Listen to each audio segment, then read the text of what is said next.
राज्यसभा सांसद आज शपथ ली है और ये बताया जाता है कि जो भी अपर हाउस में आता है उसकी उम्मीदें या फिर उनसे उम्मीदें बहुत ज़्यादा रहती है। आप अपने इस पूरे 6 साल के गोल को कैसे देखते हैं? सबसे पहले तो आज मेरे लिए बहुत बड़ा दिन है और मैंने शपथ ली और मैंने शपथ जब ली तो मैंने अपने एक प्रण भी लिया कि अब से मेरी पूरी ज़िंदगी इस देश के लिए समर्पित रहेगी। आज मैं जब शपथ ले रही थी तो मुझे ऐसा लगा कि मैं अकेले शपथ नहीं ले रही, मेरे साथ इस देश की हर वो लड़की शपथ ले रही है जिसने कभी भी अन्याय के खिलाफ लड़ाई लड़ी है।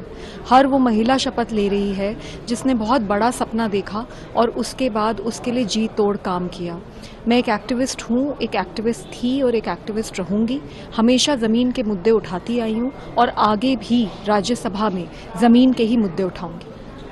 आपने कहा कि आप सड़क से लेकर संसद तक एक्टिविस्ट के तौर पर अपने मुद्दों को उठाना चाहती है। आपको लगता है कि ये सही प्लेटफॉर्म है जहां पर अपने मुद्दे उठाएं और आपकी बात को सुना जाए? क्योंकि बीते कुछ सालों में हमने देखा है कि कई ऐसे लोग हैं जिन्होंने एक्टिविज्म का रूप इख्तियार किया और वो सस्पेंड हो गए। संसद लोकतंत्र का सबसे बड़ा मंदिर है और ये बहुत दुर्भाग्य की बात है कि इस वक्त लोकतंत्र खतरे में है, क्योंकि हमने पिछले सत्र में भी देखा किस तरीके से 146 MPs वर सस्पेंडेड। तो ऐसे कैसे चलेगा? एक सांसद का सबसे इम्पॉर्टेंट काम होता है कि वो सरकार की जवाबदेही तय करे, सरकार से सवाल उठाए। अगर ऑपोजिशन के सारे MPs को एक साथ सस्पेंड कर दिया जाएगा तो सरकार से सवाल कौन उठाएगा?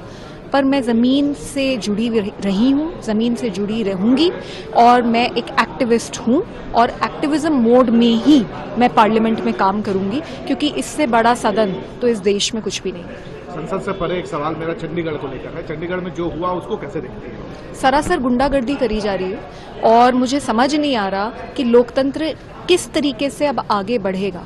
आज इस देश का सबसे ज्वलंत मुद्दा ये है कि लोकतंत्र को कैसे मौजूदा सरकार से बचाया जाए।